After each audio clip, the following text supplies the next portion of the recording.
Madhav national park Shivpuri में जल्द ही tiger की दहाड़ सुनने को मिल सकती है। इसके लिए भारत सरकार के नागरिक विमानन मंत्री ज्योतिरादित्य सिंधिया पिछले कई वर्षों से प्रयासरत हैं। इसी दिशा में सिंधिया ने महत्वपूर्ण प्रयास करते हुए केंद्रीय वन एवं पर्यावरण मंत्री भूपेंद्र यादव से मुलाकात कर उनसे अनुरोध किया कि माधव नेशनल पार्क में टाइगर लाया जाए। उन्होंने भूपेंद्र यादव से कहा कि नेशनल पार्क में टाइगर को अफ्रीका से लाया जाए। केंद्रीय वन एवं पर्यावरण मंत्री भूपेंद्र यादव ने सकारात्मक पहल करते हुए अधिकारियों को निर्देश भी दे दिया है। बिहार के पर्यावरण, वन एवं जलवायु परिवर्तन मंत्री नीरज सिंह बबलू ने कहा है कि पटना में प्रदूषण के स्तर को रोकने के लिए राज्य सरकार के उपायों के तहत गंगा के किनारे घरे चंदवा के पेड़ों के साथ एक हरित पट्टी विकसित की जाएगी। मंत्री ने कहा कि गंगा के तट पर वृक्षारोपण से राज्य की राजधानी में प्रदूषण को कम करने में मदद मिलेगी।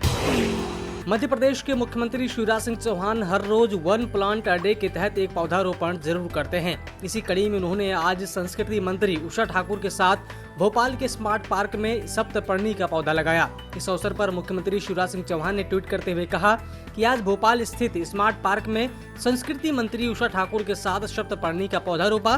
प्रदेश भर में मुझे सूचना मिल रही है कि लोग बढ़ चढ़कर पौधारोपण के अभियान में भागीदार बन रहे हैं। झारखंड के भारतीय जनतंत्र मोर्चा के संरक्षक सह जमशेदपुर पूर्वी के विधायक सरयू राय ने कहा है कि गिरिडीह में मोंगिया स्टील समेत कई लौह फैक्ट्रियां प्रदूषण फैलाते हुए पर्यावरण के मानकों का उल्लंघन कर रही हैं। फैक्ट्रियों से फैलने वाली प्रदूषण से इस इलाके के अलावा आसपास के मोहल्लों व गाँव में रहने वाले लोगों का सेहत पर असर पड़ रहा है। इस प्रदूषण की बढ़ती समस्या पर अंकुश लगाने की दिशा में सरकार व जिला प्रशासन को संज्ञान लेने की जरूरत है। भारत ने बाढ़ और भूस्खलन की दोहरी मार झेल रहे नेपाल की मदद करने के लिए हाथ बढ़ाया है।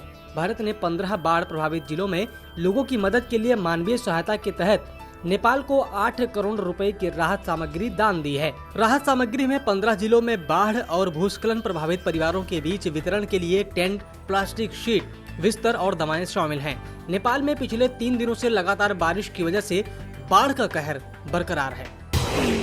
पहाड़ी और मैदानी क्षेत्रों में लगातार कई दिनों से हो रही बारिश के चलते हरिद्वार में शनिवार सुबह को गंगा का जलस्तर फिर से बढ़ गया। जलस्तर बढ़ने के बाद बाढ़ का अलर्ट जारी कर दिया गया है।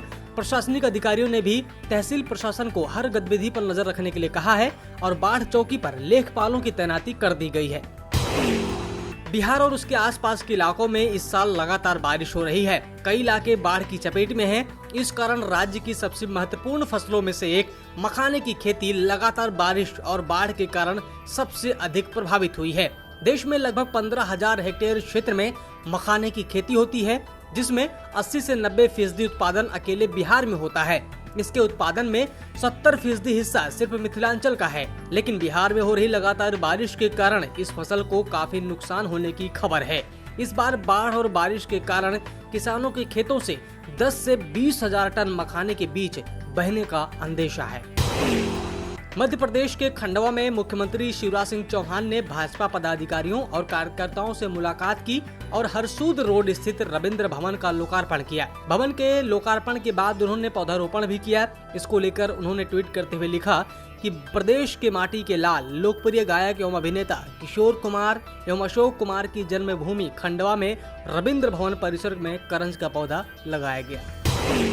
देश में पिछले 24 घंटे के दौरान कोरोना के 46,759 नए मामले सामने आए, वहीं 509 लोगों की मौत हो गई।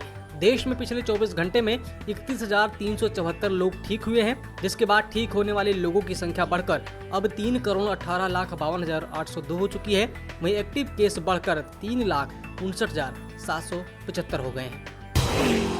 राजधानी दिल्ली में अगले सप्ताह की शुरुआत में मौसम खराब रहने की संभावना है। दिल्ली में सोमवार, मंगलवार और बुधवार के लिए येलो अलर्ट जारी कर दिया गया है। विभाग ने अगले 2 दिनों के लिए ग्रीन अलर्ट जारी किया है। वहीं दिल्ली से सटे नोएडा में शनिवार शाम तक जोरदार बारिश हुई।